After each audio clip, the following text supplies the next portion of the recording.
Welcome, everyone, to another episode of Weekly Games Chat. I'm your host, Chris. As always, joined by my co-host, Sean. Sean? Sean? Sean? Sean? Sean! Where is he?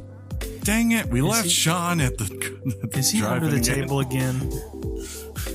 Why'd you leave him again? Yeah. You have one job every week. Bring Sean. Just bring us Sean.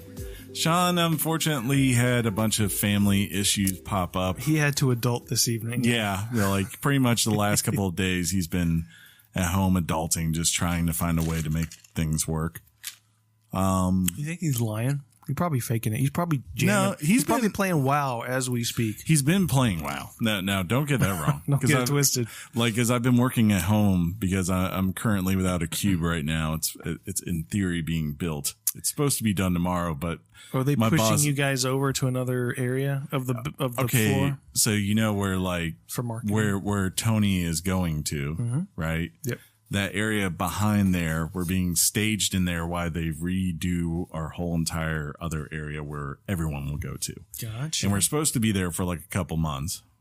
I have a feeling it'll be to the end of the year at this rate. Yeah. But they were supposed to be doing this breakdown and moving us, and it started last week at this time on Tuesday, and it was supposed to be done by yesterday. And then we got a message from my manager yesterday. It's not going to be done until Wednesday. And then we had a meeting this morning.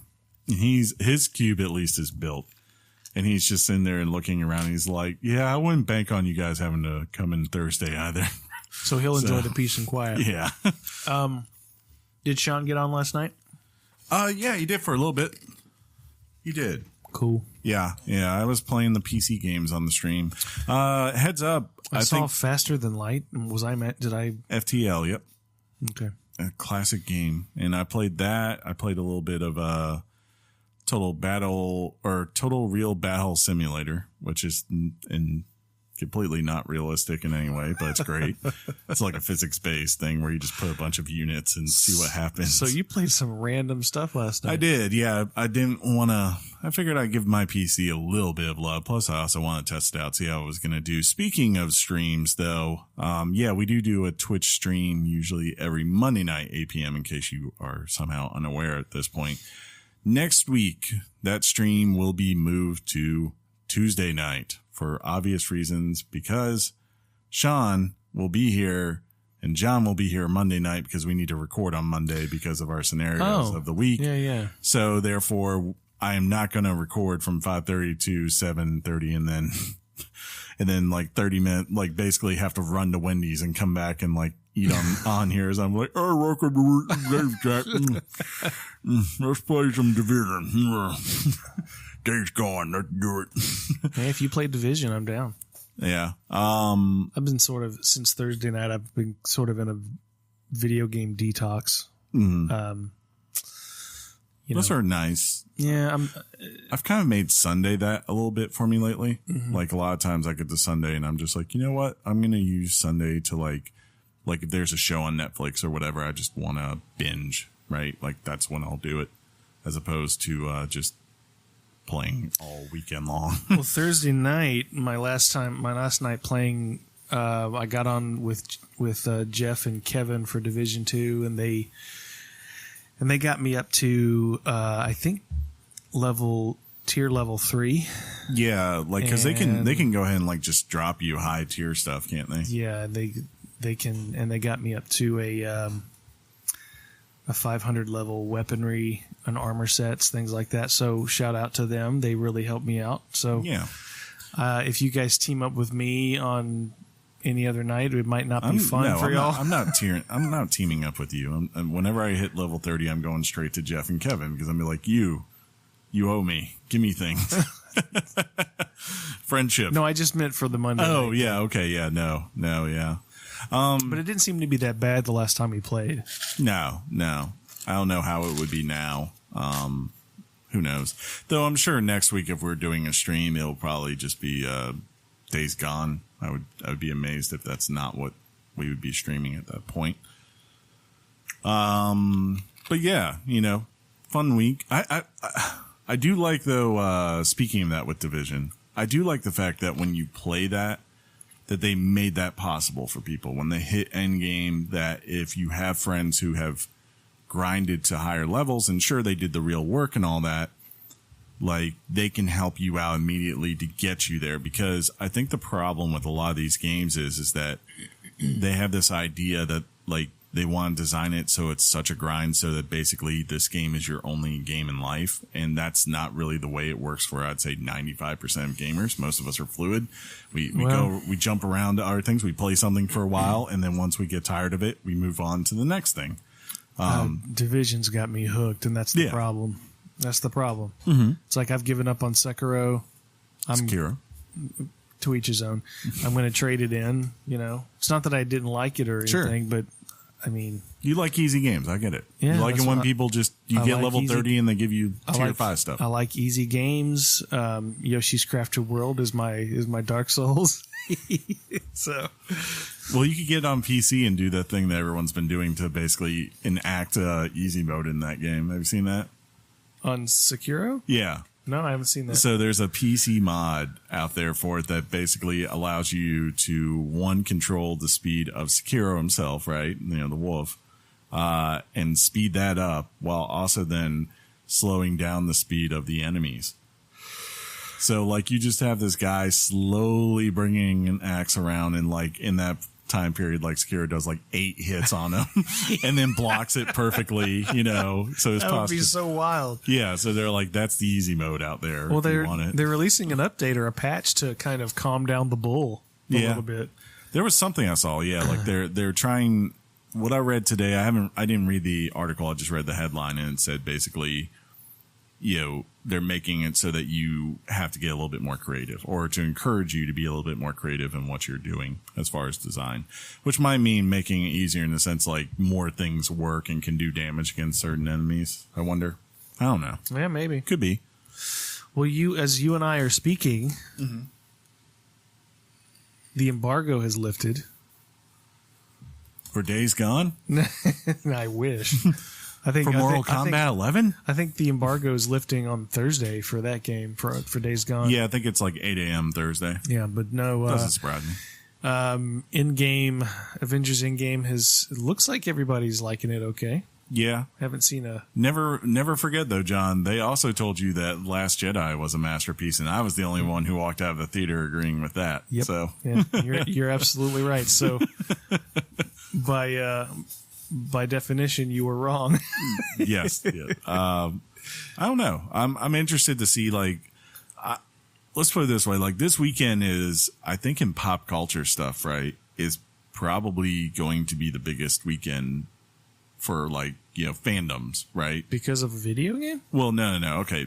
Days Gone now. No, not Okay. that. But like you have Endgame on Thursday. Are you talking about Game of Thrones? And then, Game of Thrones, like, even though it's not the end of the show yet, and it's not the premiere was 2 weeks ago, which it's been great. But like the moment we've been waiting for in this season is 99.9% coming. Like, because they've been talking about this for a while, and like apparently what this next episode took them like 55 days to film it, and it's supposedly going to be the largest singular battle scene ever captured on film, either TV or movies. Like, I think they said before that, like, the largest was, or the longest and biggest was Helm's Deep and the Two Towers, which that was pretty epic. Yeah. So, people are kind of just like, chomping at the bit, like, how's this going to go? Who'd have thought that over a decade later, a television show would top that? Yeah. Not a movie, but a television show. True. It's pretty incredible. Shows you how dedicated those people have been to making that show. Yeah, it's almost and it's the same way like Peter Jackson was with when he did those movies. They meant a lot to him, so he made sure to get them right. But yeah, I think like of the thing, like I'm going into this weekend personally, and like that's the thing I'm more interested in, just because I feel like I don't know what the hell is going to happen in that. Versus, while I don't know what's going to happen, of course, like the specifics of what's going to happen in Endgame, there are certain parts of reality that I'm like, just because it's a franchise and it's, Yeah, Ant-Man's going to go up Thanos' butthole. Yeah, we know this. It's like if it doesn't happen, I'm walking out of the theater. I hope it happens. But just logistics, right? Like, of course, everyone knows the snap now, and that's cool. But it's like I also watched a Far From Home trailer this week, and I look at movie release schedules and things like that. So, there's certain parameters where while I might not know what's exactly going to happen, there's no part of me thinking like, right, that everyone who died the last movie is remaining dead. If they do that, I will stand and applaud them because who's going to die for good. Yeah. Part of me has been saying Captain America, but in retrospect now, I want to begin to say it could very well be like Iron Man or Thor. No, not Thor, because Thor, they're already talking about there's going to be another one possibly. So I guess like the theory is Iron Man becomes the Nick Fury type person. Yeah. In a sense. I could see Iron Man dying. I could see like Clint dying, Hawkeye, whatever you want to call him. Mm-hmm. I guess in theory I could see Black Widow dying. Yeah, they're doing movies with her. Yeah. They could be prequels, but... Very true, because you could always... Yeah, you could do a Black Widow movie of her back when she was an assassin and coming over to being with Nick Fury, right? So if everybody seems to believe that it's going to be Cap. And so if it's Cap, here's how I want him to die. All right? I want him to deal the final death blow to Thanos. Ooh. But how he does it is he grabs Mjolnir in the process, or... What is it? Stormbreaker, I guess is what he's using now. Just kind of give that, epic send off to Captain America, because it's almost like they alluded to it in Age of Ultron when they're in the lounge and they're all trying to pick up the hammer. Yeah, he tried to pull it up and he almost got it. And Thor got really nervous when Captain America grabbed the hold of Mjolnir. So that would be a cool way for him to end. I obviously, Cap is my favorite character, Mjolnir, and I don't want him to die, but John, Mjolnir got destroyed. Well, that's what I said. Stormbreaker. Stormbreaker. That's true. But there are also rumors that they're reforging it. I don't know. So. I've kind of, for the most part, I've tried to stay dark. I've watched the trailers and all that, and I've kind of read a few hypotheses, but outside of discussing with friends, that's about it. Ladies and gentlemen, Chris is one of those guys who didn't used to always stay dark. I think Chris read online the leak spoilers for the last episode of Lost. I did. I could not resist, man. He just couldn't help it. I could not. So I figured you'd be the guy that's going online trying to hunt down all the leaks. No, if I was going to do that, look, I might have been the person this past week when I found out that the second episode of Game of Thrones got leaked early, that I found any way possible to watch that. So, okay. And then I watched it again for legit reasons that night, but it didn't matter. It was that's where I think my attention is. Like, I'd probably be more, I'm thinking of things like, for instance, I guess like, if someone said, like, by the way, here's leaks concerning the first season of The Witcher, I'd be like, ooh, that would probably be more up my alley right now. So who you seeing Avengers with? Tony, and I'm sure. I think Aaron's going to be there too. Okay. I'm going to the 10 o'clock show because I figured. Are you going to IMAX? Yeah, I figured getting a ticket was going to be hopeless. Sure. But I checked and there were some tickets available, and I was like, I can't not go to this movie without a big crowd. This is too big of a movie for me personally. So me and Casey are going. Oh, okay. So good. Well, I'll make sure to spoil it for you when you're going to walk out. John Cap! He died! You're going to drop to your knees and just yell out, Cap! Darth Vader! Thanos is Vader! Anyway, I'm so excited. I'm looking forward to it. Yeah, it's a nice release after like 10 years. Yeah. And it's like weird because, again, both these things, everyone forgets, like they are both been around for 10 years. Yeah, for sure. Yeah, so, and I was telling you prior to hitting the record button that I kind of, part of me wanted to stop watching the movies after after this one, and you said, "What about Far From Home?" I went, "Dang it, Yeah. here we go again." I think the harder part, Can't do it. like, it depends what they do next. That's probably going to be what it is. Like, we're all saying, like, I've heard that from multiple people, because it is like, I don't know if I could fully invest the way I have and anyone else has, like, over the last, like, well, I definitely got to go see Doctor Strange, not because I love Doctor Strange, but because I have to know how it ties to the MCU, you know, those kinds of things. But on the other hand, like, I also tell myself, I'm like, they just acquired Fantastic Four and X-Men. So you kind of look and you say, you know what? They have all those properties back now, and they can bring those things in. And you know what? If they're going to do a new X-Men that's tied into the MCU, or even more so, actually do Fantastic Four in a way that finally feels realized and delivered, you know. Well, they did say, Feige said that X-Men is not part of the next phase. I don't know how long the next phase is. So, you know, it's not I mean, they're definitely going to put X-Men in there at some point. For sure. But he didn't rule out Fantastic Four. And Fantastic Four would be perfect. Everybody just wants somebody to do Fantastic Four justice. For sure. They should bring back Michael B. Jordan again. Anyway. And be like, you finally get the film you deserve. You don't have to be the bad guy anymore, Michael. You can't be two people in the MCU. It doesn't work. Oh, yeah? He's Killmonger. He did. Life finds a way. Finds a way. Yeah. But this is an episode about games, right? Yeah, I guess it is. So. Yeah. Sean, you got anything? Sean? Oh, sorry, Sean. It's NPR week here, NPR week, as we call it. Should we go to the topic? This is going to be the shortest intro in like 3 months, I think. But sure, yeah, let's do it. Topic time.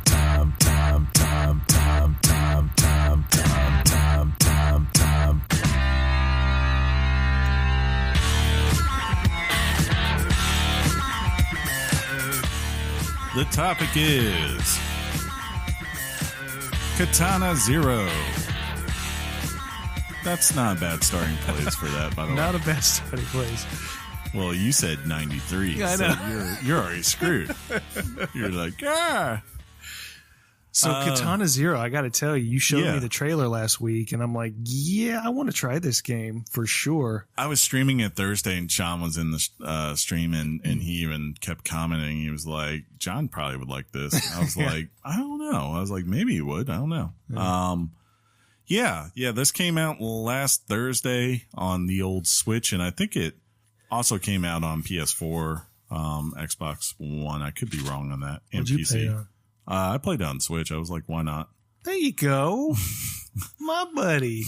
I was like, because I was like, you know, this had the potential to be a poop game, and it is. So you know what that means? Hold on here. I have to do it, right? Don't we have to play it if it is? Yeah. So, you know, I'm just saying. It's time now for poop games. We talk about poop games. They're games you play while you poop. Let's talk about poop games. It really is the best thing I think I've ever made. Even if it is, unfortunately, my voice doing that. No, your voice is so sultry. Yeah. I tried to keep it. I'm not a great singer, but I And you can keep recorded it there. this on the pooper, right? Of course. Yeah, okay. What Just else? making sure. How else do you think you can record something like that? It's got to be authentic. Yeah. You gotta make it genuine. So if you insist that this is a poop game, It's a poop game mainly because I will say it's I not did a poop game on the PlayStation 4. No, it's a poop game in the sense that, you know, while I did not play it mobily, just because I didn't have a reason to really, like, it is a good game that with each level that you're going through, or I should say subsection of a level, because like a level itself is multiple sections. Each one of those subsections, like, you could pick up and play for, 5 minutes and then put it down and come back and continue. It's that kind of game. But the idea here is that you are a nameless sword fighter who seems to have a very broken and confusing history that is, very mysterious at the start of the game. And you are a guy who wears a bathrobe and has a samurai sword. Yes. And you apparently with that samurai sword are very good at murdering people.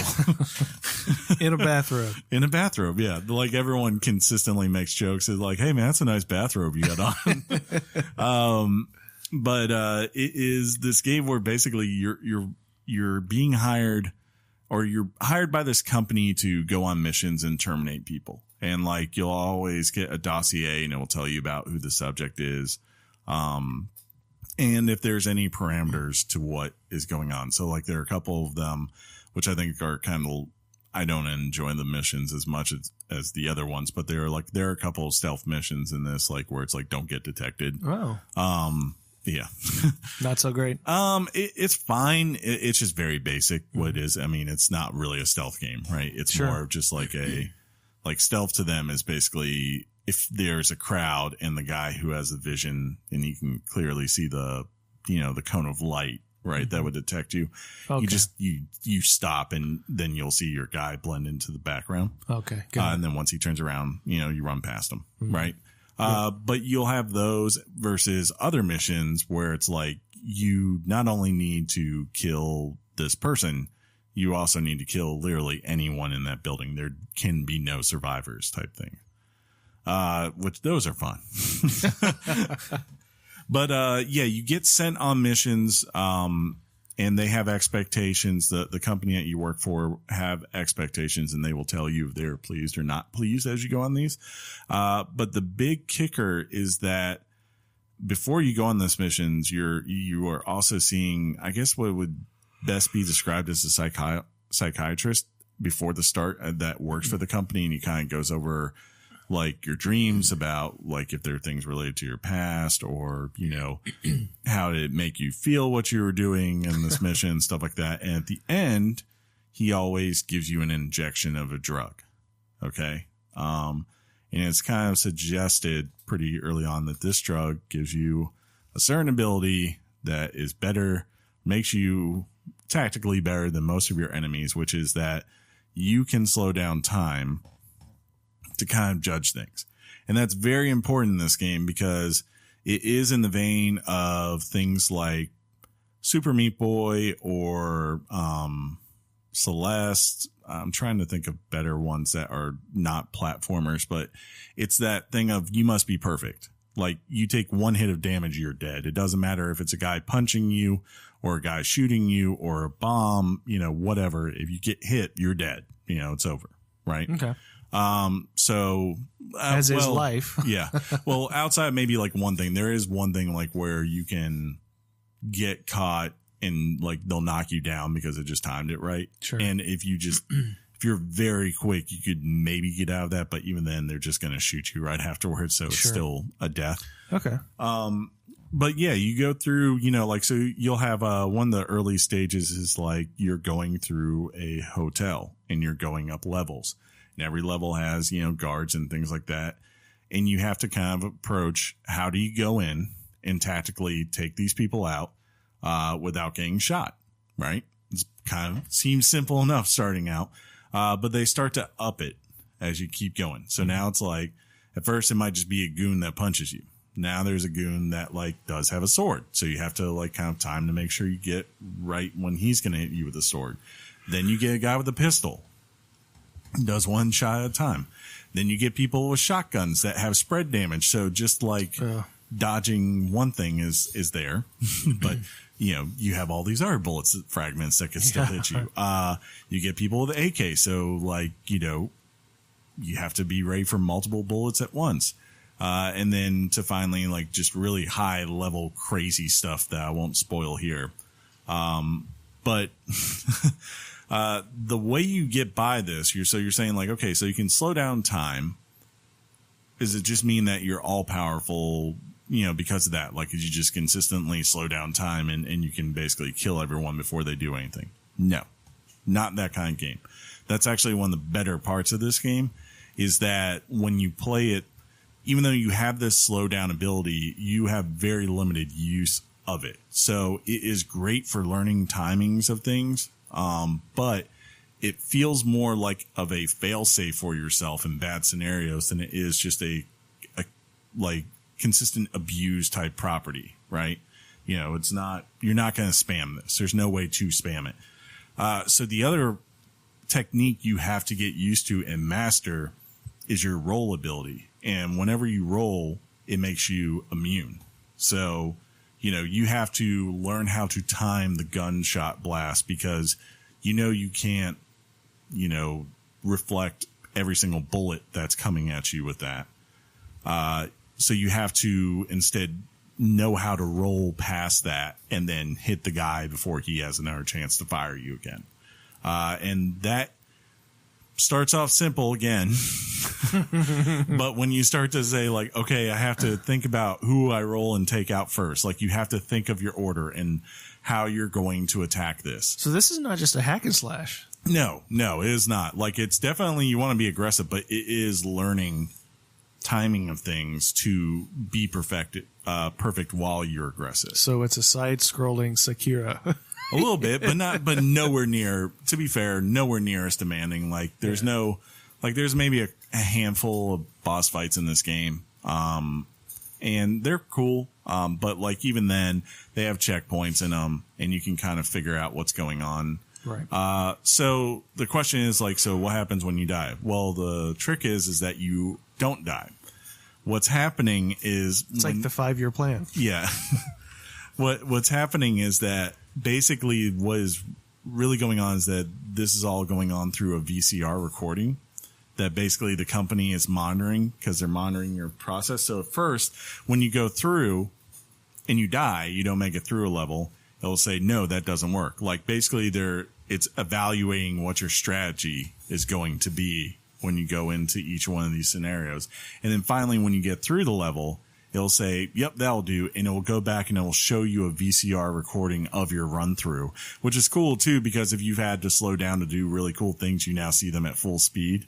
So you feel completely BA, you get that sense of like what it looks like in real life. But yeah, it's really interesting and fun. Like towards the middle of the game, like when you start getting like throwable objects, things like that, right?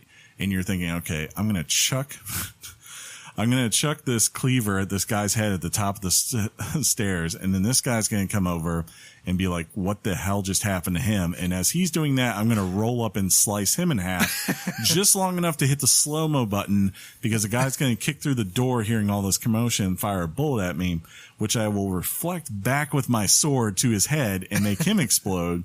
And then I will pick up this Molotov cocktail and throw into the next room, which is lined with barrels of gasoline and take out the 3 people that are starting to rush my way. Like when you start to go through that kind of craziness, when you finally hit it, you feel so BA. Like very nice. It feels so rewarding to go through. Plus Sean's in the game, apparently. There's a level where you have to go kill a DJ. And his name is like DJ Electrohead. And Sean, like when he was watching, that was when I hooked him in.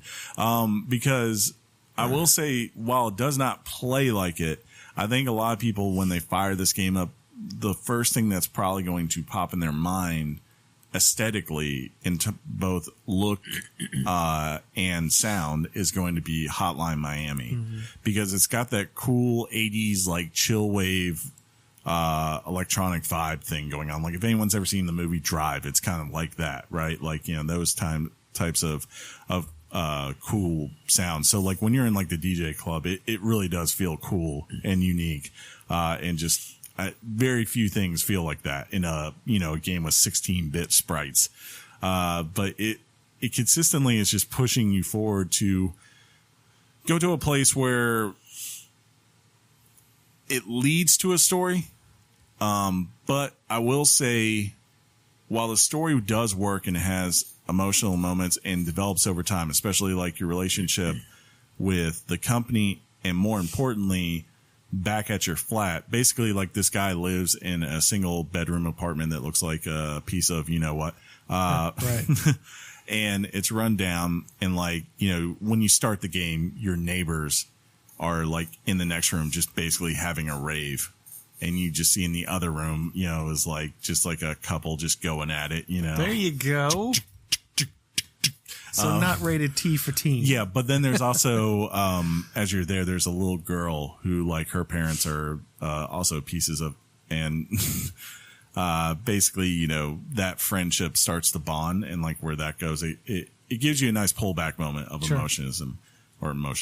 emotional attachment. I there we go. I like emotionism. Let's just stick with that. That's the word of the day, folks. Chrisisms. Right? It could be in the dictionary. I don't know. When's the last time you called I previously Oxford? liked how you said Molotov cocktail. Yeah. Moktov. It's whatever. It's whatever, man. Just roll with it. But yeah, as you get through that story, there are parts of it, the mystery of your character is definitely something that is very obtuse, and you're kind of like, huh, I'm not really quite sure what's going on here in a way that like feels like you get a real payoff. And it's very clear as you get to the end of this game. It's not a very long game. It's only about like 5 hours. I would say most people it's going to take 4 or 5 hours. Mm-hmm. You definitely can tell that this is something that is designed to be part of a series and not just a standalone thing. Like, and as such, I think like while there are a couple of nice emotional moments, there isn't something that really feels like a climax that was groundbreaking. Like the last boss, I was like, wait, that's the final boss for this? Like, you know, that I had that kind of feeling. Not to say, I mean, like it was a tough fight, with very many stages to it. And I was very glad when I beat it. But I thought like, well, obviously we're going to go to this next thing now. And it's like, nope, that's the end of the game. And, you know, this character will return at a later date and that kind of thing. And you're like, man, but you had like all these things you started to touch on, but you didn't really resolve it. And it's clear that maybe that's why. I don't know if it was done because originally this guy was like, maybe he has all these done. And like, you know, this will be Katana Zero. And then maybe like next year or later this year, we'll get Katana 1.5. Well, the criticism that stuck out to me when we're reading reviews was the IGN review. It said, it seems like this game is holding back all of its best ideas. Yes.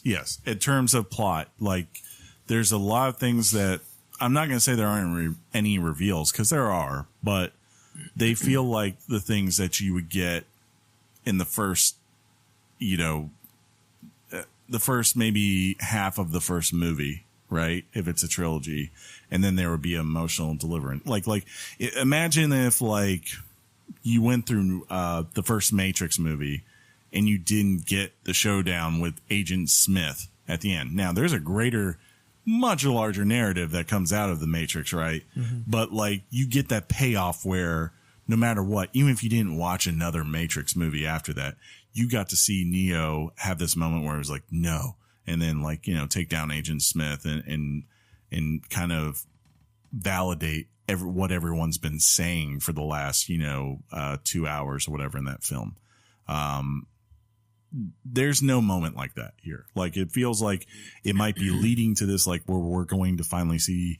And it's like, yeah, they give you a little sliver, but it's nothing where it mind blows you to say like, where the hell is this going to go next? You're just like, okay, whenever the next chapter comes of this, I'd like to see. And maybe then they'll really start to pull out and go crazy. Cause there's two characters that are kind of very obtuse and mysterious that show up in this game. I don't even think they really have names, but they are creepy. And you're even here, like while they show up and they do some things, you're like, they're not really explained. They're not given too much context of what their purposes are and where they're going with it. It's just, it's a thread that's out there, you know?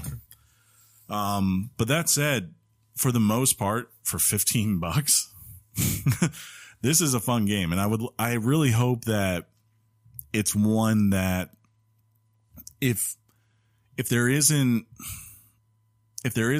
another game, that there are at least more episodes released for this, like DLC. I would like to just see them say, here are some more contracts you could do, you know, and pay $10 and, you know, download, and that's it. It's not a very large game, you know, in terms of file size, so it should be easy for everyone to get it. Additionally, you know, if not that, then I do hope, because this game was announced a couple of years ago. And it's I only seem like, to remember it. yeah, it's like only one or two guys that made it primarily. Like there are, of course, a couple of people who did additional work on it, but it's primarily one or two guys. I can't remember if it was one or two right offhand, but like you go, man, I don't want to be in a scenario where, because this is only made by two dudes, that this comes out here and I don't see, a sequel to this, or the next chapter or whatever for 3 years or 4 years, cause that would be disappointing. Yeah. Because you're like, unless they're coming back with like, okay, so we did that and we released that because we were like, we need money because we're young and, we're a startup, whatever. If that's the case, then fine. Yeah, maybe that's the case. They were like, we've got so much more to do, but this is as far as we were able to take it. But if you're going to do that, you need to come back with like something that, feels fully fleshed out. Get the money and make it happen. Like, if you compare that to say something like Celeste, where Celeste is, takes probably about 8 to 10 hours, but it feels like a fully realized game. Sure. There's a beginning and there's an end. And even then, once you beat the main story of that game, there's like 300 other things to go do afterwards, for just enjoyment and sheer challenge. And that's what I think a lot of people want in these games. Like, I want a scenario where maybe if they could just eventually make an additional mode where like it's the hotel, but like say it's a hotel with like 90 floors or something like that, and see how high you can go. And every floor keeps getting more challenging, maybe even get it so that they're procedurally generated, unlike here. Like, well, no, I don't want to say procedural, because that is one of the things, like unlike some levels where it is procedural, or some games where it would be, right, and it's completely random, like 8-Bout, which I've been playing, does that. This one, every level is very specifically designed. So maybe no, I would just want actually them to take the basics of what they've already built and then just say, okay, let's build custom levels, or put a level editor in the game for people so that the community can make levels and put crazy stuff out there to see if people can overcome and beat them. Maybe put challenges and stuff like that in there. That'd be really cool. Okay. This is going to officially be our shortest podcast in a while. Hey, it just goes to show that efficiency is what we do. Yeah. Me and Sean just wastes everybody's time. Pretty much. He's only kind of funny. Oh, come on. Yeah. Didn't mean to do that. Does he make any last stands? No. So you ready to slap your Richard on it? Yeah. I mean, the other reason why it's also this short is that, again, we had the quickest intro in like 3 months this time. So true, but we started later and we're, Yeah, that's true. But yeah, I would give it a solid 8.5. There are times where it's flirted in my mind to go 9, but I will say this. I beat the game Saturday morning, and there hasn't been like this desire in my head to just run back and keep playing it, mainly because outside of just, I guess, doing little tiny challenges that give you certain things, like there is like a little end game mystery that is in there. But it's very obtuse, so I don't even know exactly, without going online, what I would need to do to get it. And I'm not sure what the payoff would be.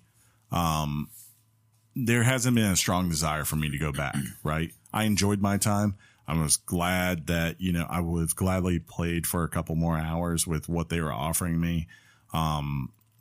But with what was there and the price of like $15, and the fact, again, it was made by two dudes and it's like their first time with the game.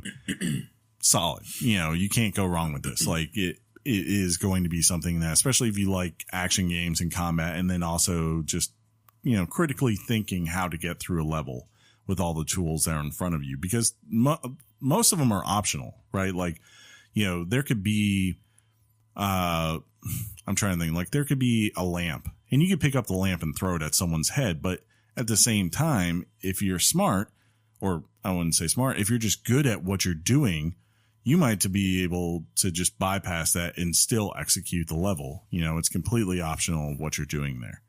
But yeah, for $15 for a poop game, especially, I think it's definitely worth a look. I think a lot of people that played Dead Cells outside of the roguelike part of it will probably have a blast. If you enjoyed the combat of that and just going through that world, you'll probably feel right at home with Any this. similarity to the Messenger? I haven't played the Messenger, so I can't say. Okay. I did not play that.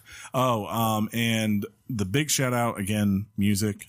That's probably the strongest thing I think in the game. Nice. There's not a ton of tracks, but they're all originals. Does it go back to like 80s music or something? Yeah, like most of them are that way. There's like 3 artists I think in the game who do the music, and the best part is when you start the level, you see the guy. He has a little cassette player on the side of his robe, and it just opens it up, and that's cool. It pops open the sound. But as soon as ladies and gentlemen, a cassette player is what they used to use to play music back in the 80s and 90s. In a time long before. In fact, in the 90s, I was still playing cassettes, and it was not considered cool. No, it was not. It was not. It was always like the only reason it was good to have a cassette player in your car was if you had the little fake cassette tape that could plug up to your CD player. Yeah. But even then, that thing was hokey. Like after like 2 months, you'd have to buy a new one. Yeah. I'm trying to think anything else with it. But yeah, I did say to those who listened to the live stream, as soon as I played it, I was like, well, this is going on the music episode this year. Like, there was no question. For sure. That will be featured very much so. Good deal. So it's out there. Switch, like I said, pretty sure also PC, PS4, and I think Xbox One. I could be wrong on that. Don't quote me. It's definitely on Switch and PC. So 8.5. Yeah, 8.5. Pretty solid. Pretty solid, Richard. If you need something to get you through the work days, that's probably not a bad one to go with, right? I would guess not. Yeah. All right. You want to do some news? Play it at work. During your breaks, yes. On the pooper. Yes, that's what you do. You're like, I gotta go take a 20-minute pooper. You just pooped 30 minutes ago. Yeah. Didn't they hear this thud because your legs fall asleep? You want to do news? Absolutely. Can I read them all? I don't know. Can you? I think I can. I never had that one. Should I go add that one? If you want to. Okay. All right. Let's do it. Hot off the press and straight to your ears. Weekly Games Chat presents the news. News! See, that sounds so much better without Sean. It's because we have such sultry NPR voices. Well, right? I don't have a sultry voice. I have a 13-year-old girl voice. Yeah, that's true. Yeah. Speaking of 13-year-old girls. What?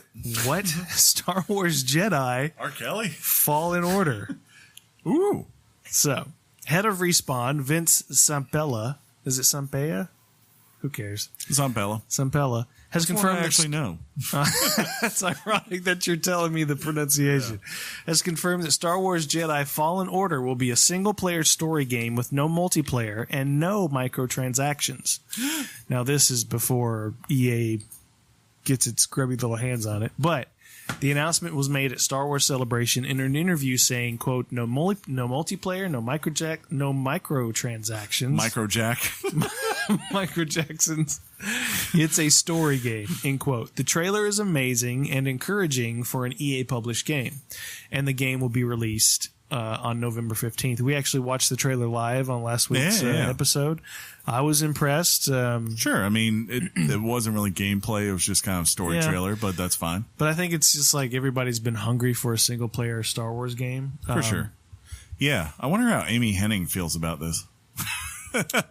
You know, I don't know. I guess this one was... it makes you wonder, though, if this one might have been just further along in development and EA looked at its catalog and said, we can't have 2 single-player games coming out. Maybe they originally had an idea, and then like with all the backlash they've gotten and the fact that they knew, you know, it's still rumored that they're working on Titanfall 3, whatever it may be, if it does ever hit. Of course, they made Apex, and it might have just been maybe Vincent Pella said to them and said, like, look, if you guys want us to do this, we're down, but there's no way we can put a game out in this time period and make it up to our standards and, you know, have it deliver. And to be fair to them, they kind of earned the right to do a single player game because the Titanfall 2 storyline was so good. It was. And even when you consider that a lot of these people are the same dudes from Infinity Ward back in the day, if you ask me personally, I've always thought that Call of Duty 2 and Modern Warfare 1 had the best story of any of the Call of Duties. So, you know, as far as a single player campaign. Yeah, I think Respawn certainly earned the trust, unlike many studios at EA. Sure. But it's a single player campaign. Yeah. And speaking of the best single player campaign, that's Red Dead? Or BioShock Infinite? I think we're talking about God of War. Oh, God of War documentary. I noticed that God of War or Red Dead won a Game of the Year award, and that didn't make the news. Apparently, someone else's Games of the Years make the news. Which one did it get? I can't remember. It was like some country. That Kids Magazine highlights? Yep, yeah. The kids game, Red Dead Redemption 2. PBS NewsHour. I'm Ted Koppel, and Game of the Year. God of War documentary. On the 1-year anniversary of God of War, Sony announced an upcoming documentary that follows the creation of the game. The film will be titled Raising Kratos, Boy. Not boy, but, you know, I just wanted to say it that way. The film will feature Cory Barlog as well as the game's voice actors. Quote, it's only fitting on the 1-year anniversary. We're excited to share this peek behind the curtain of God of War's very own Santa Monica studio with a trailer for our upcoming film, Raising Kratos. The full-length documentary coming very soon to PlayStation YouTube is an exploration in the massive undertaking it took to change the course of the God of War franchise. I find it interesting, and obviously I'm going to check this out. Maybe we could make it a topic. Maybe. A topic. I wonder what raising Kratos is inferring. You know, it's like they're saying that there's going to be a version of the game where you play as Nick Cage from Racing Arizona.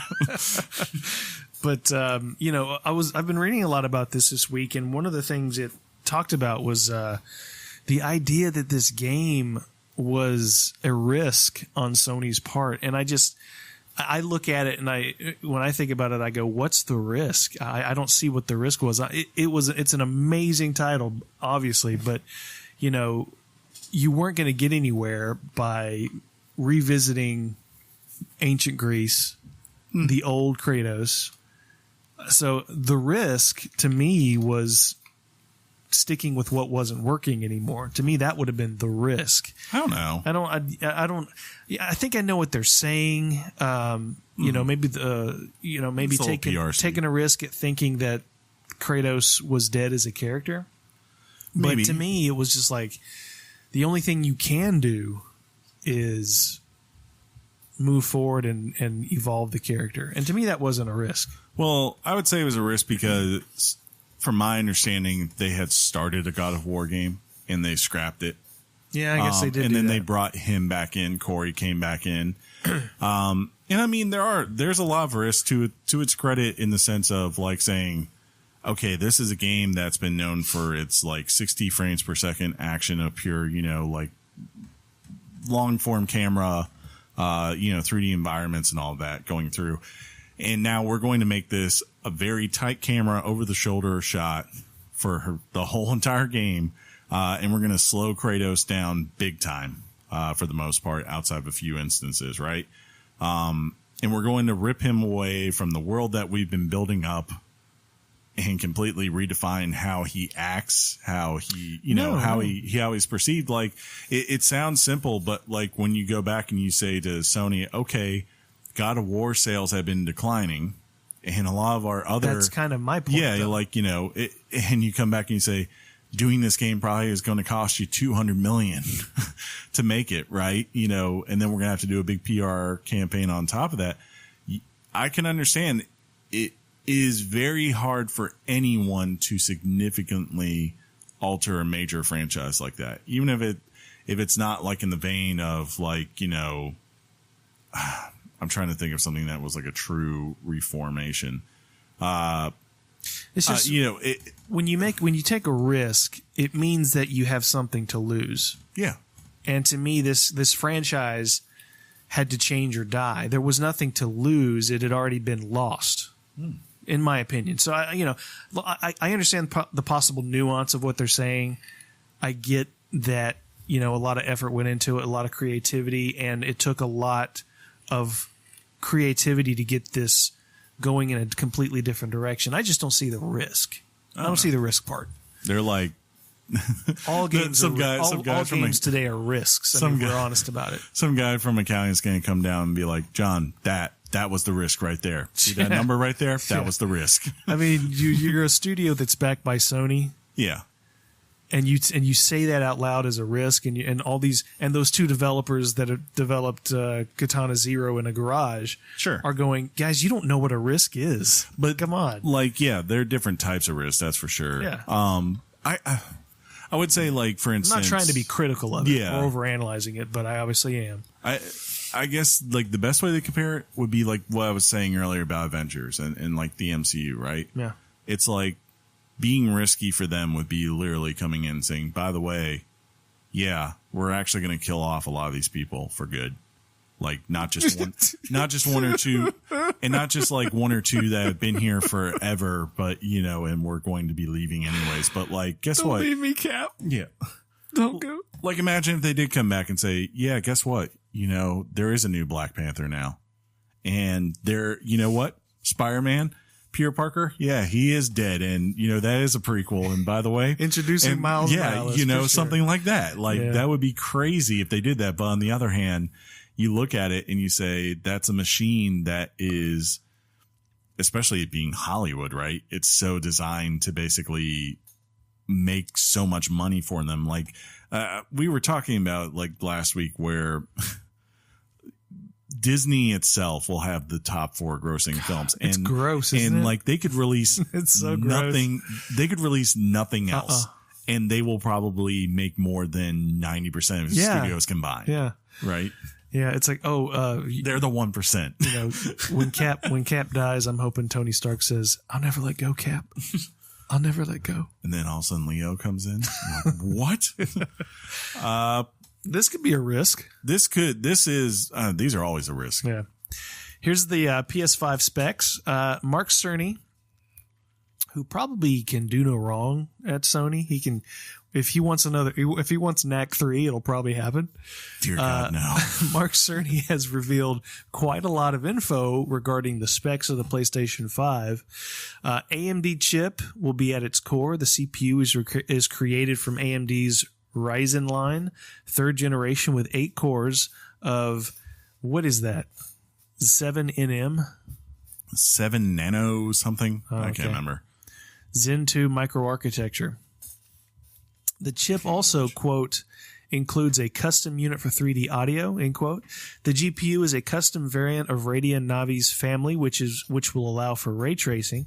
The system will not be a download only machine. The biggest inclusion will be a solid state drive. According to Cerny, it will have a raw, quote, bandwidth higher than any SSD available for PCs. The console will also support future 8K gaming and will be backward compatible with PS4 games. Regarding the price, Cerny indicated that it will be appealing to gamers in light of its advanced feature set. And I think, Chris, while you probably know a lot more about this spec stuff than I do, the real concern for pricing is this solid state drive. Yeah, that's because fair. It tends to, if you want a solid state drive in a like a gaming PC, for example, that price is going to go up. You got to pay for that. So when he says it's going to be like an appealing price for gamers, well, I think I don't know what that means yet. The rumor that has been surfacing is $500, and that they're selling it at $100 loss in the first year. Which, and here, just to give an idea of like what John was just saying, if I go to right now to Amazon, right, I'm going to guess it's a 1 terabyte solid state is what they're going to put in there. So let's just look, solid state drive, just to see what the price is out there right now for if I want a 1 to 2 terabyte solid state. Yeah, you're coming in at about, okay, not too terrible, but still $150 on your thing. So like $150 of a $500 or a $600 system. I don't know. Whenever I hear this kind of stuff, I understand why they did this and what they're doing right now, because they understand, they're, as we've said, the stage is about to be their competitors for a whole weekend, and, Phil will be like, billions of teraflops of trillions of teraflops.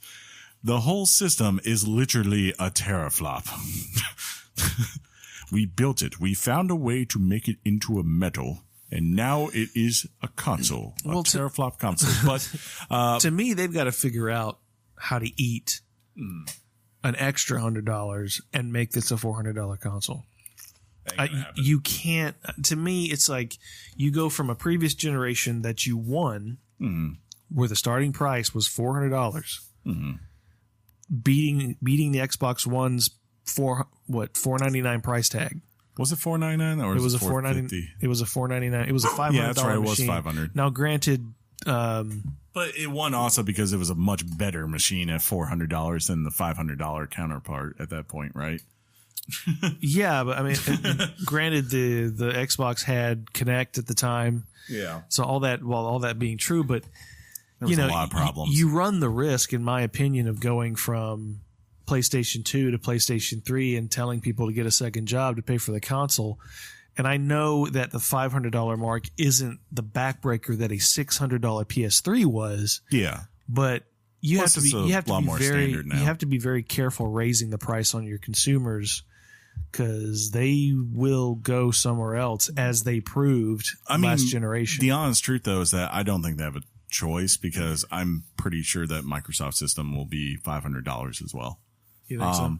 And to be fair, like when I'm looking at all this stuff right now, the big thing you have to remind yourself is that what they're saying here sounds great from a PR standpoint, but I also go, I don't really know how much of that's actually going to come to be true. Yeah, sure. It's 2 years away. Yeah, because like he's talking about ray tracing, and like you'd have to have a $1,500 to $2,000 to maybe even $6,000 PC, like with a, one of the new NVIDIA 10, or what are they called, 270 whatever, I can't remember the official name of them. They're top of the line cards to do ray tracing, and to do it in 4K is so taxing right now. You just don't know. Like, it might be a feature that's on there and it's available, but like to do so, there will have to probably be compromises from the developer. Same with the whole entire 8K gaming thing. Like, I don't know how, like, that sounds great, but I think like if that's going to happen, it's going to be way down the line. And it's going to be something more of, a build where it's kind of like what you see Stadia doing, and I'm guessing whatever both PlayStation and Xbox's online streaming things are, where it's like we will have the cloud and all these, humongous processor and databases that we have in-house do the bulk of the work for you, so you personally do not have to do that. That's the only way I can see it right now. But it's a lot of, look, I think they had to say this though. Right. They had to give it an idea. I don't think the $500 thing is a backbreaker. I think it's, as long as it is good and runs well, and is fairly priced against its competitor, and like there's not a humongous difference. Like I think back to what killed Xbox at the start of last generation wasn't exclusives. And it wasn't, a lack of apps or anything like that. One of the big things that killed them early on was that, one, their UI did not run as well as their competitors. And two, and probably more importantly, their games were struggling to get to 900p, and Sony's over there going, here's 1080p on everything. Everything runs at 1080p on the basic one. And when you say it's $100 cheaper, you're like, why am I paying an extra $100 for this peripheral that I didn't need? And, in a system that can't run the game as well as, the one that's $100 cheaper. True. So, I think as long as they're hitting that, it doesn't matter if it's boring or predictable or whatever. If it runs well and it's efficient and it's not ridiculously priced or underpowered, they will be fine, no matter what they put out. Fine, Chris. But will Xbox be fine? Will Microsoft be fine? Xbox E3 plans. Microsoft has announced the date and time for its Xbox E3 2019 briefing. The conference will be held at the Microsoft Theater in LA on Sunday before the main E3 event. You will be able to watch online on June 9th, your Truly's birthday, at 1 p.m. Pacific Daylight Time via YouTube, Twitch, Twitter, Facebook, and Mixer. Yeah, Mixer. I always watch on Mixer. You know why, John? Tell me. Because they broadcast in 4K on there. Okay. According to Xbox head Phil Spencer, quote, our new studios are going to have things to show, which is going to be awesome. Some new things that nobody has seen before. It will take years to really have them fully integrated in and delivering the same way all of the teams do, because different teams are different parts are at different parts of their development cycle. But I think it's going to be really interesting to have those teams showing up this year and starting to show what they're building for us. AKA, does that mean Fable relaunch, whatever it is? It'll be confirmed. It'll be teaser confirmed, and it's available now. Right? Yeah, I tell you, the more we get closer to E3, I'm disappointed to see that some people, we're going to miss some studios and things like that. I am excited to see an Xbox presentation that's not under the type of pressure, to be so good, worry about what another competitor is going to do, where they can just show up, be themselves, and bring their best selves. We have to be excellent because there's a strong possibility of 9 p.m. tomorrow night. We're just old news. Yep. Yeah. I'm excited for Phil Spencer's team to just rock it, because I think they will. I think we're going to be very happy with what we see. As long as I get to see a release date for Ori and the Blind Forest, and it's available now. No, I would be excited as long as I get to see some more Halo, and I'm guessing Gears, and really, if I could just have a wonderful another one of those videos of developers talking about like what we really want in a new system. Well, I do know when Gears comes out, I'll be able to play it for free. Really? That's right. Because of Xbox Games Pass. And speaking of Xbox Games Pass, there's something new on the horizon. It's called Xbox Wow. I was on a roll. Xbox Game Pass Ultimate. Ooh. During Inside Xbox, Microsoft announced Xbox Game Pass Ultimate, which will combine Xbox Game Pass and Xbox Live. Why does it sound like a Capcom game title? Coming this fall, Xbox Game Pass Ultimate. I think I'm so distracted because do you hear that car horn out there? It is just I went to look out the window just to make sure it wasn't ours. Yeah. The new package will be available later this year and will cost $14.99 a month. The new subscription will save subscribers around $5 per month. This will not replace either service, but merely consolidate them. So in other words, if you want just Xbox Game Pass, you can have it.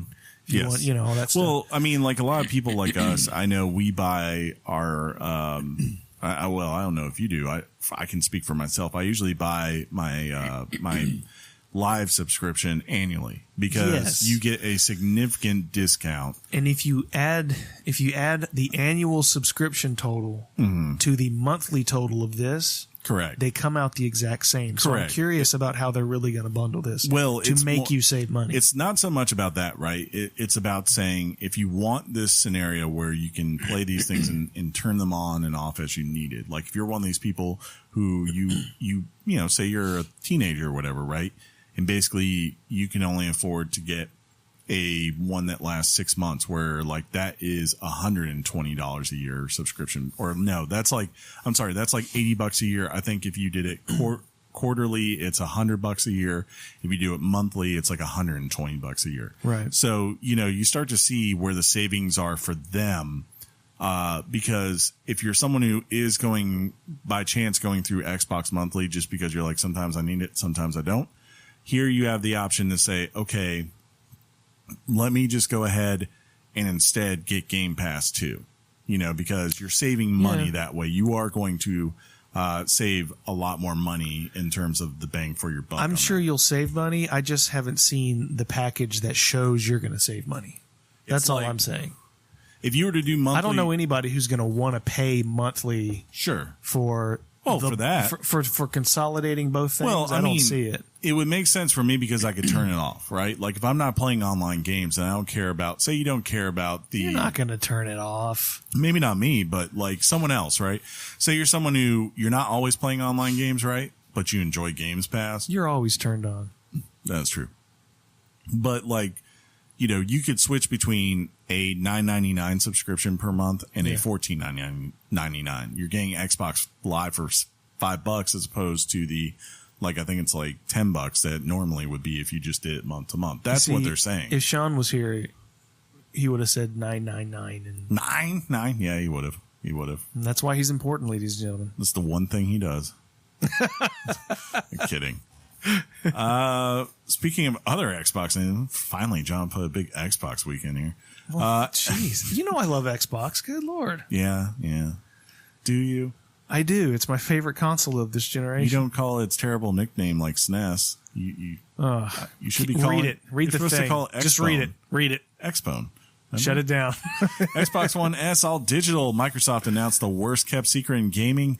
Quote, we've seen a digital transformation across gaming, music, TV, and movies. The Xbox One S all digital edition was created for those who prefer to find and play their games digitally and are looking for the most affordable way to play Xbox games.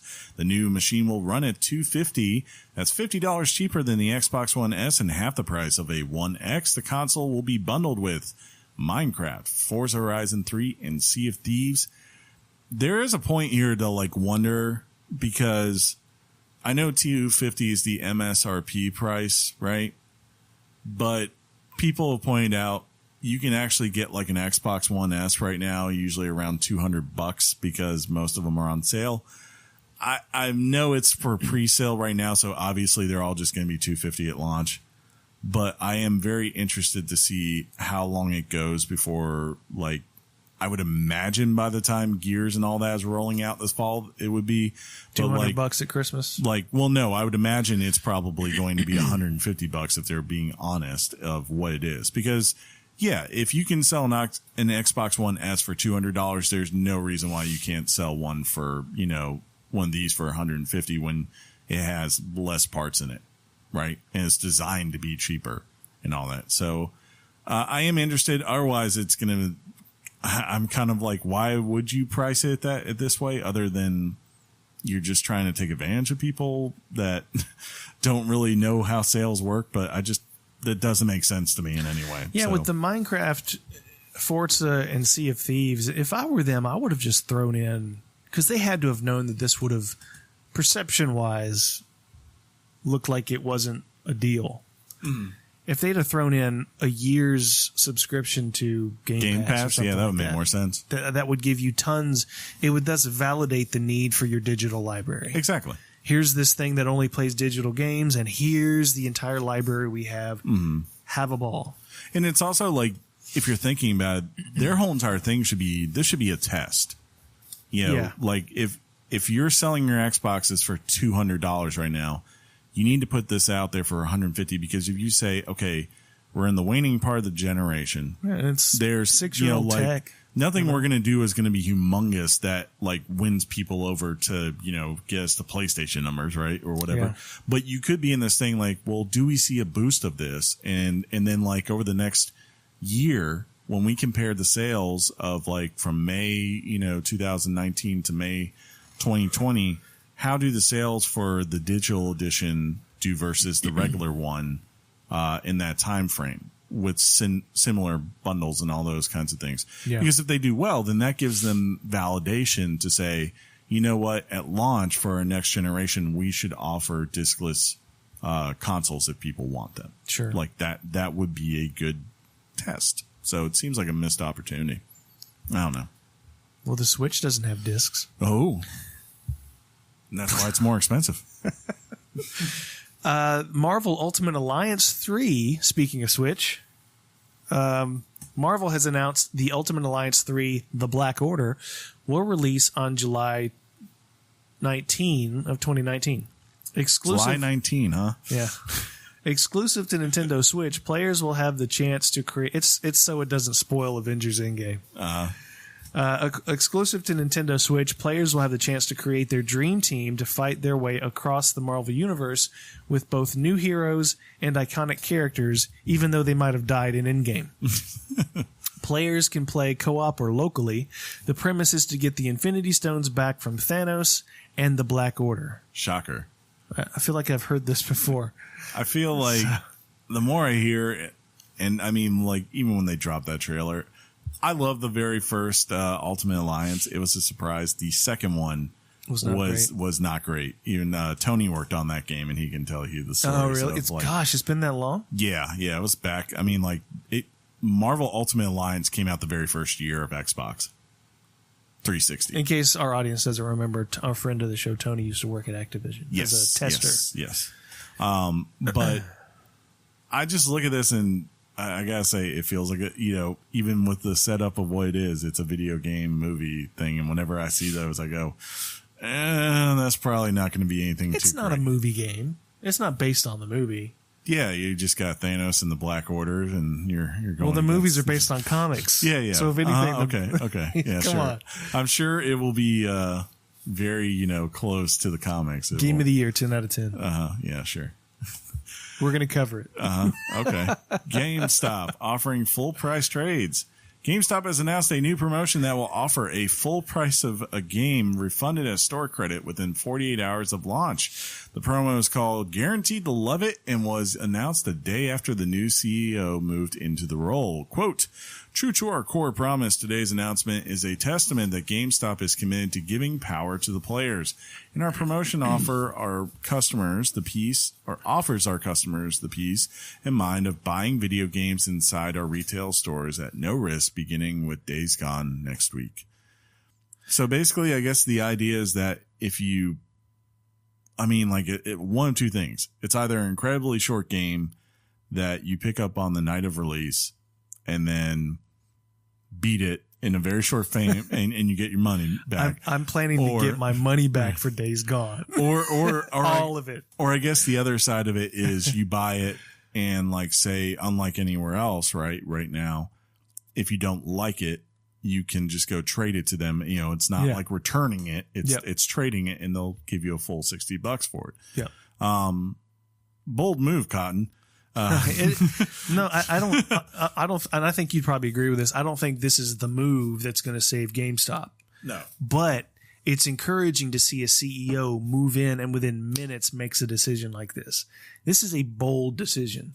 Mm-hmm. And it's encouraging because one could assume that more bold decisions like this are on the horizon. Well, I mean, this is what you have to do. It's almost like what Phil Spencer did when he moved into the Xbox role. He immediately did something. I don't remember what it was, but he did. Well, he's trying to offer. Now, there are little things that make you wonder, okay, so they say the first 48 hours of its launch. Does that mean I have from 2 days? I have 9 p.m. Thursday. If a game comes out on a Friday, is it till the close of business on Sunday? 48 hours for when you bought it, or 48 hours? All that kind of stuff. That part, I'm interested to see how it goes. Right. On the other hand, I don't know. I mean, to me, it just sounds like it's definitely designed to do one thing above all else, which is that they've obviously had this problem with pre-game sales, right? So if they can go ahead and say, all right, we've moved this part of our what's I'm looking for as far as the word here, not itinerary, but inventory. Mm-hmm. That's what I'm looking for, off the books of what we're required, or else we pay taxes on it.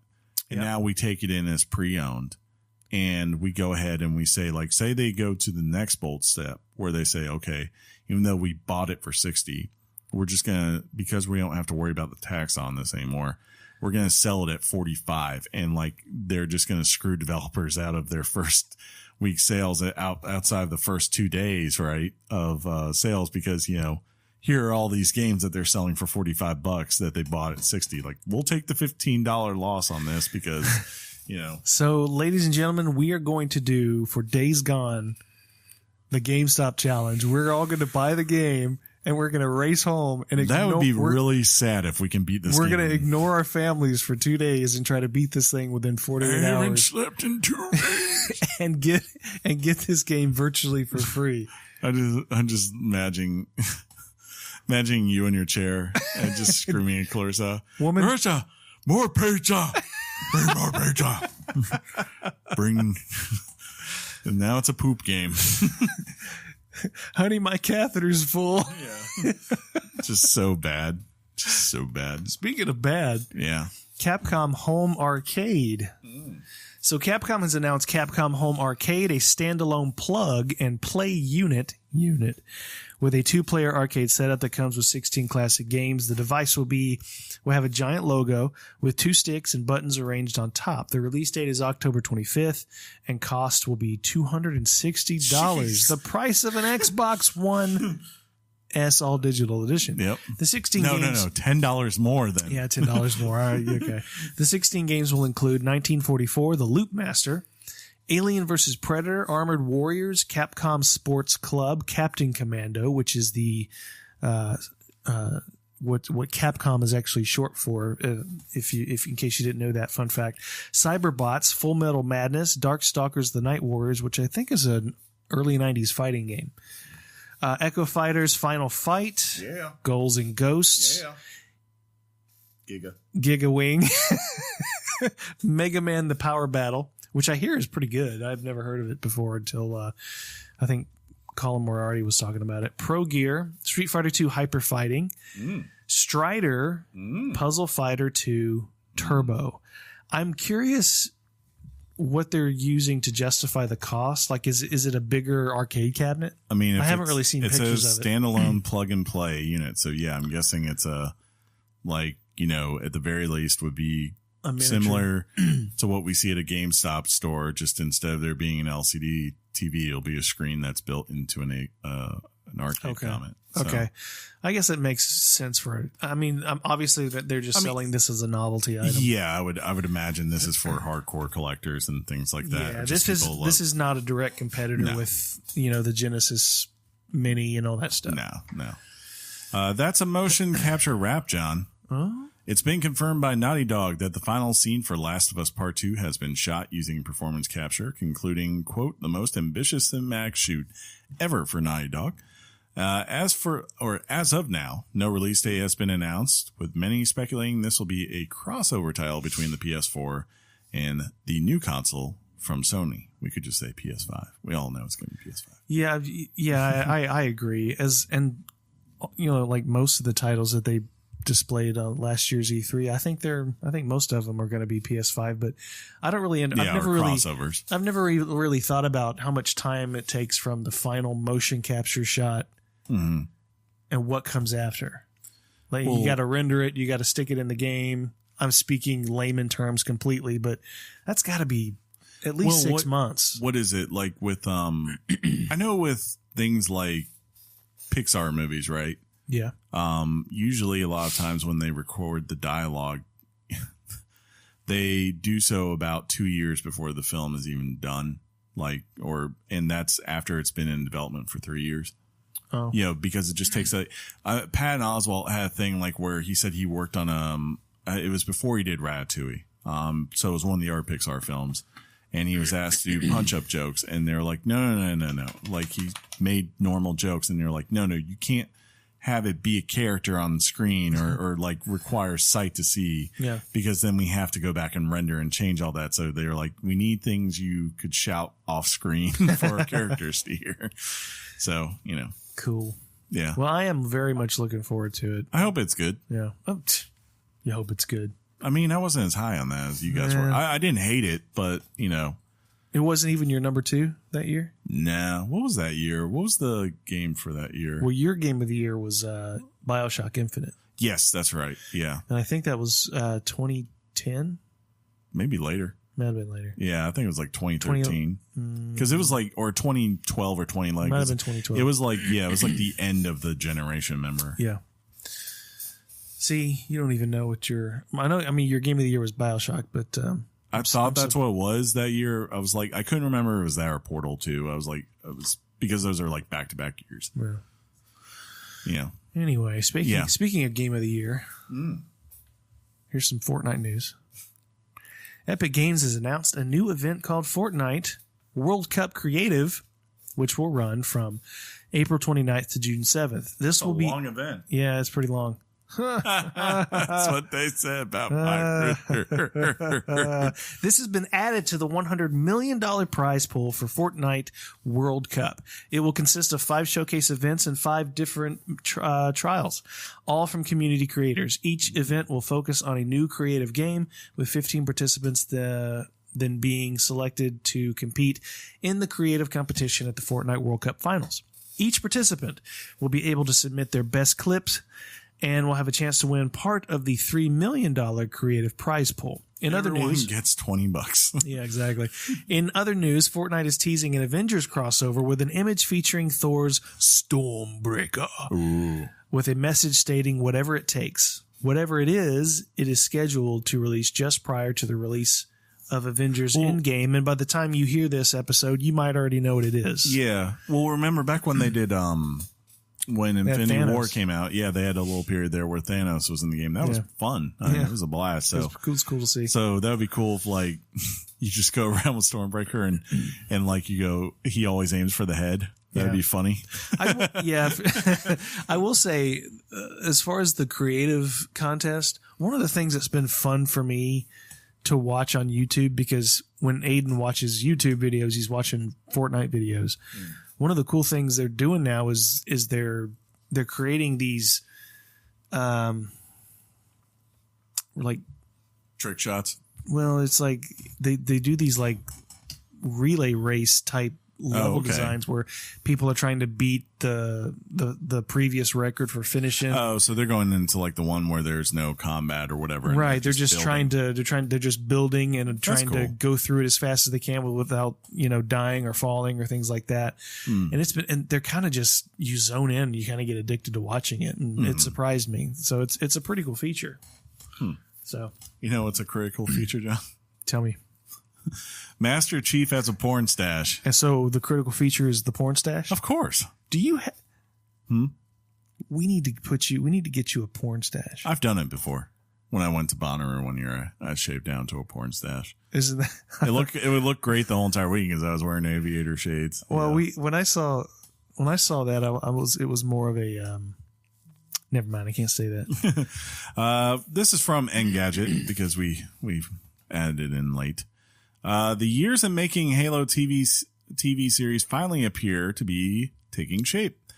Porn stash shape. Showtime has chosen American Gods and also Orange is the New Black's porn stash.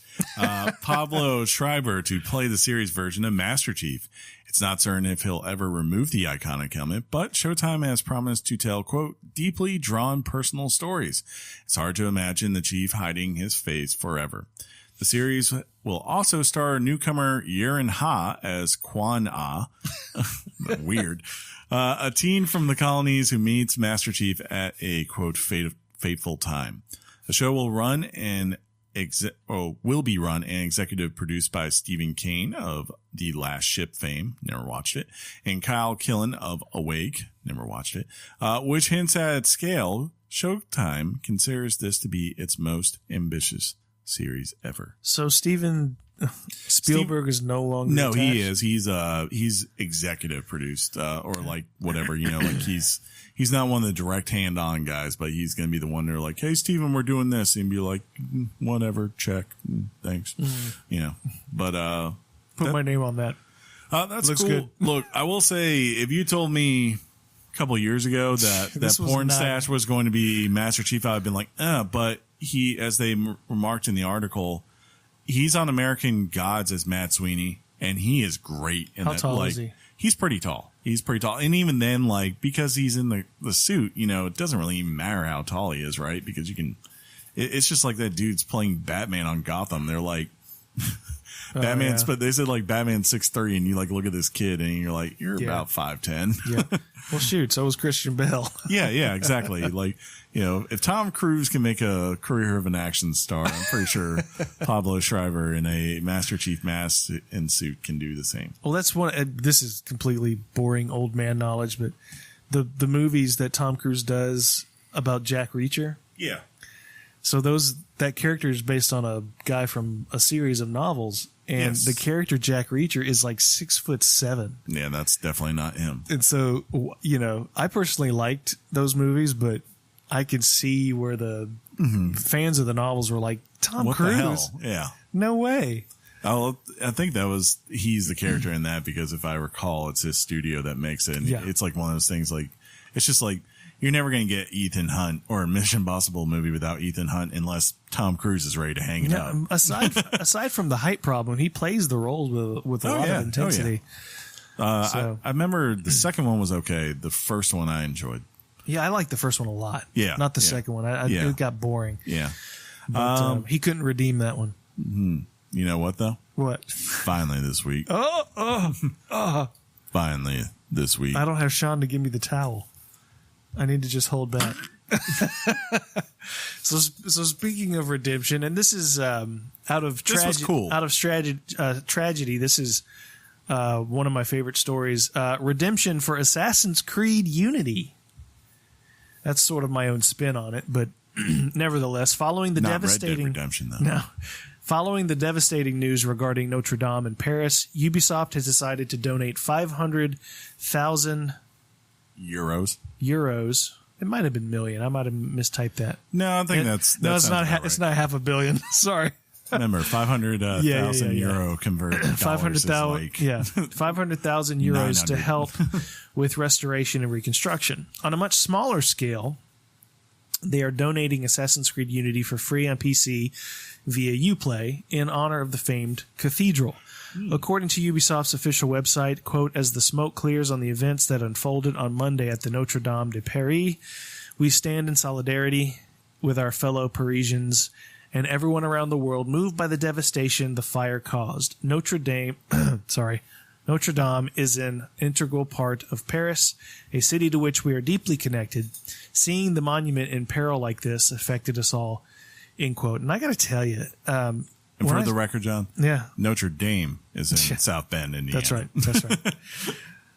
Haha. So I was surprised that seeing that iconic cathedral burn affect me so much, but it did. It really did, and partly, it might have had a lot to do with the fact that this game actually, and this series of games, connects me to places that I will likely never be able to visit.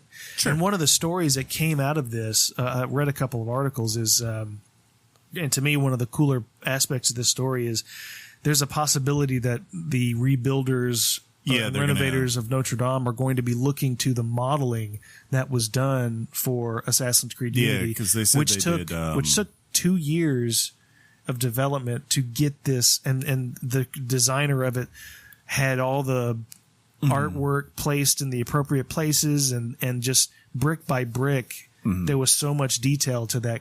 They did like a full scan of the building. Yeah, and so I read a lot of articles that this game, that at the time, was a PR nightmare. Yeah, it was bad for Ubisoft. Might have a different legacy after this. Maybe. And I just thought it was really cool, because regardless of what you say about this particular game, these games, one of the reasons I love these games so much is they take me places that I know I'm never going to be able to see probably in my lifetime. So I just thought that was a really cool story. John, we can go to Paris if you want. You and me? Yeah, just me and you. We'll have we'll make a vlog for it for the YouTube page. Only if you call me Piss Pot. Piss Pot. Come on, Piss Pot. Let's go Eiffel Tower now. Piss Pot. But yeah, it was really cool to see it.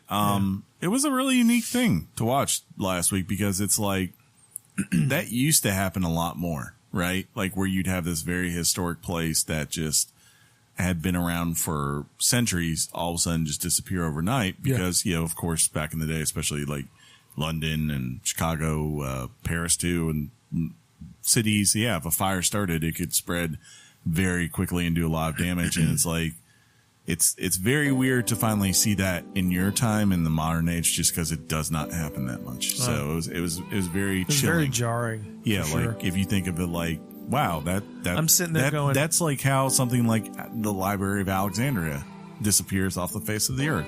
It's just, there's a fire. I'm sitting here going, and no doubt the emergency professionals were probably doing a fantastic job. I'm sitting there going, hurry up, put it out. It's still on fire, people. It was heartbreaking. Well, you know what's heartbreaking now? coming to the end of the news. You wanna wrap this up? Just to be safe. Never.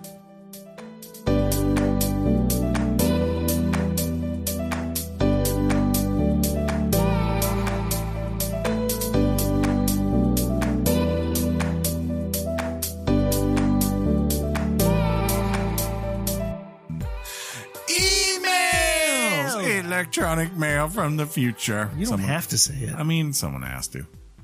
Okay. I guess. I don't know how it works. If you want to write your thoughts in to Weekly Games Chat, you can do so by writing them to weeklygameschat@gmail.com.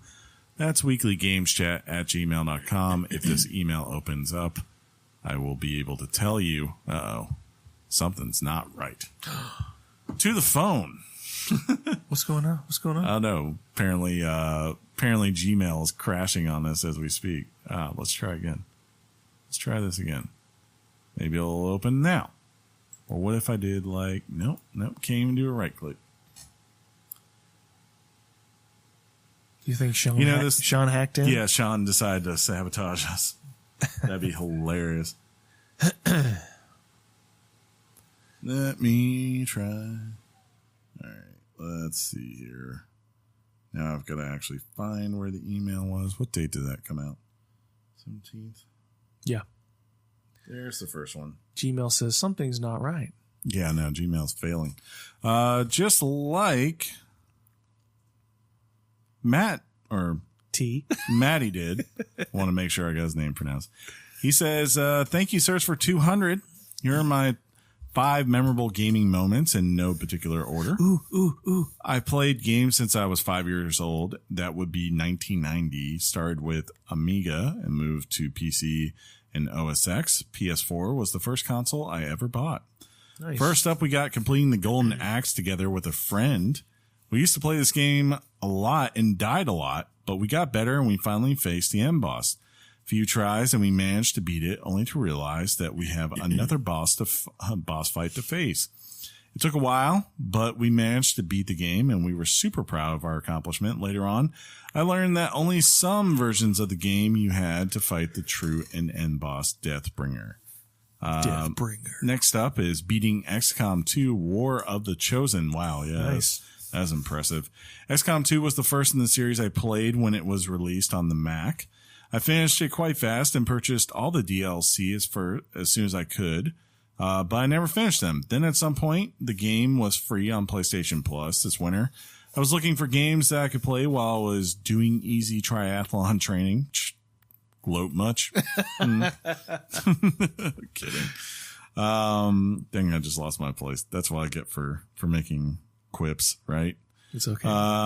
Turns out the turn-based games are plausible.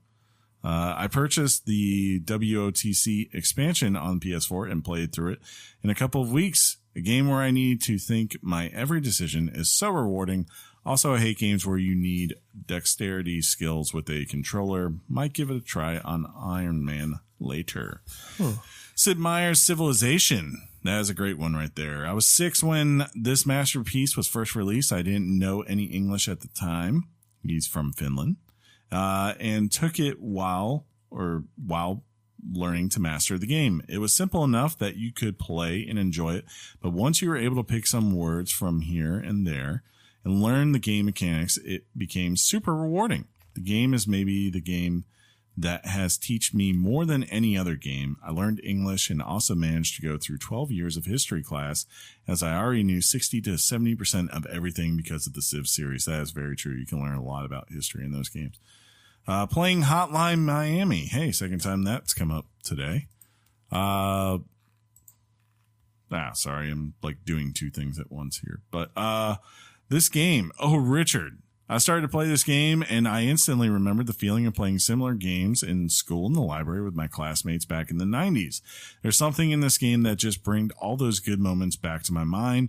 And the soundtrack, one of the best video game soundtracks ever. The story of Hotline Miami is also very good if you have the patience to figure it out. And finally, we got Final Fantasy VIII's cutscenes. I played through Final Fantasy VIII at my friend's place on PlayStation. That game was my favorite game for a long time, and one of the top games still to this day.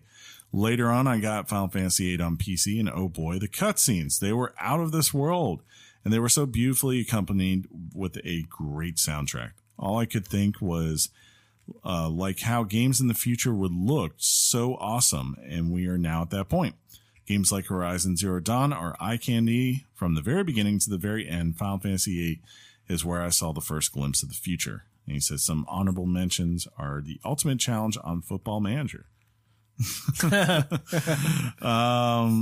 he finally closes with Game On. Game on. Game on, Maddie. Let me see if I can actually just pull this up now where it will work, because I hate reading from that phone when I do this. Wonderful radio. God, you complain a lot. No, apparently I'm just not able to run this right now. I guess. Do it. Nope. Do it. It would have already loaded. Alrighty. Next up, You want me to read it? No, you can't have my phone. I won't pull up your pics. That's all they are. Next up, though, we've got an email from Adam. And he says, What's up, Adam? A selfish shout out request to a new listener. Hey guys, Adam here, otherwise known as the pretentious D-bag who claimed God of War wasn't great great art a few weeks back. We never called you that, did we?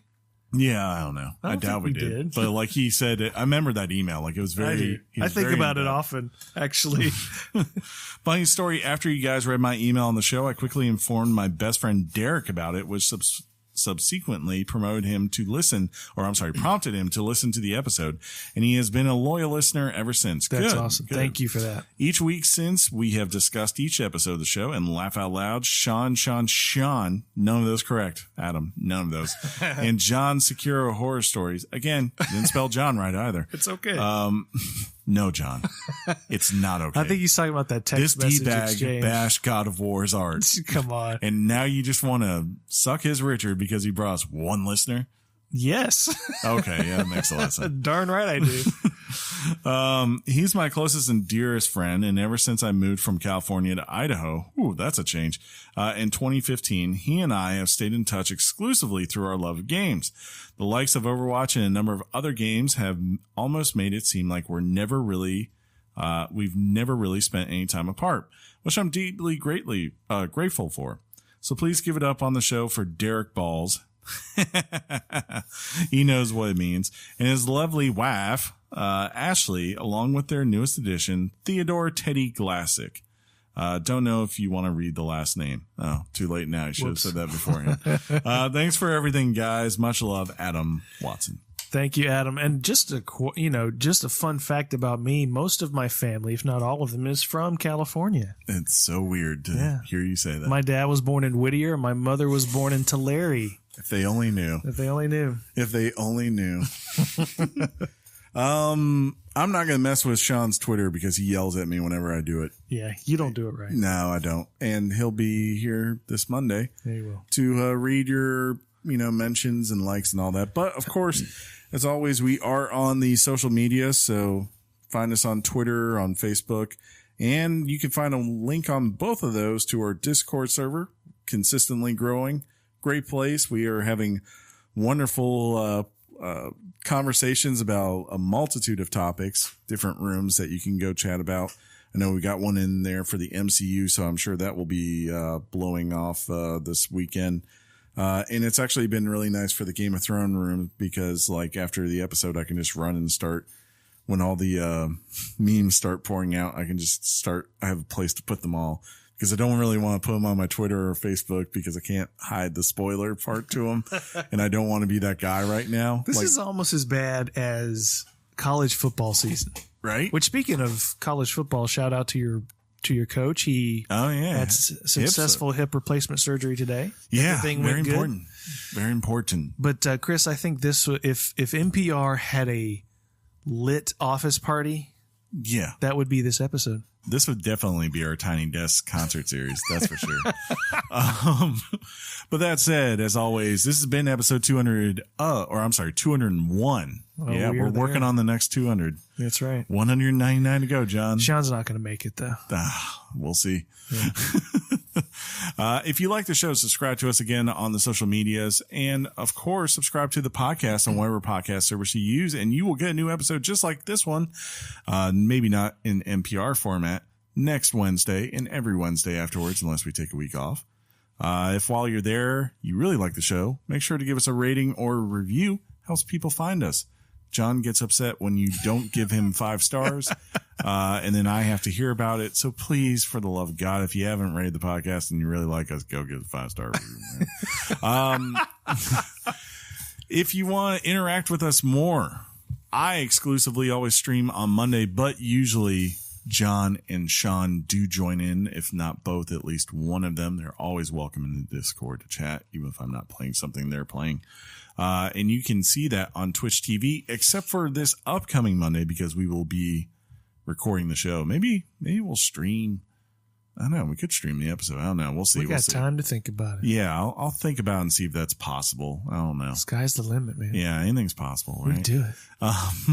Do it, guys. Just do it big. Just do it. It's good. But, probably instead the stream will be this Tuesday if we do not do a live stream, and it'll be at 8 p.m.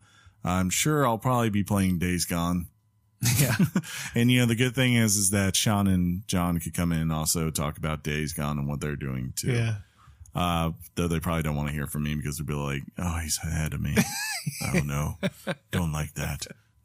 It's bad. But until next time, I will say happy, end game viewing for those going out this weekend for it. Oh, apparently 120 million of you already bought tickets. So, or at least in sales. That's what it is right now, they're saying. So I hope everyone enjoys and doesn't cry when Iron Man dies. Because you pick Cap. I'm definitely going Iron Man now. I'll never let go, Cap. He's given us so much more than Cap. 3 movies. There's 3 Cap movies, and collectively they're all better. Is Civil War really a Captain America movie? No, it's an Avengers movie. Exactly. But, until next time, I'll simply say, game on, John. Game on, Chrissy Poo. Game on, Sean, wherever you are. You want to tell him game on, or do you not like him? Game on, Shawnee Wani. Are we going to eat some Chipotle now? Yeah, we are. Ooh, this is going to be good. Yeah. F you, Sean. I'm going to gaze into your eyes. And we're never going to break contact. Oh, gosh. It's going to be so good. This is very central into this podcast. Game on Penny, who has been whining the whole entire time. She is. Game on to whoever's car freaking broke down and was just blaring this whole entire episode. Your mom's box. Peace out, everybody. Thug life. There we go.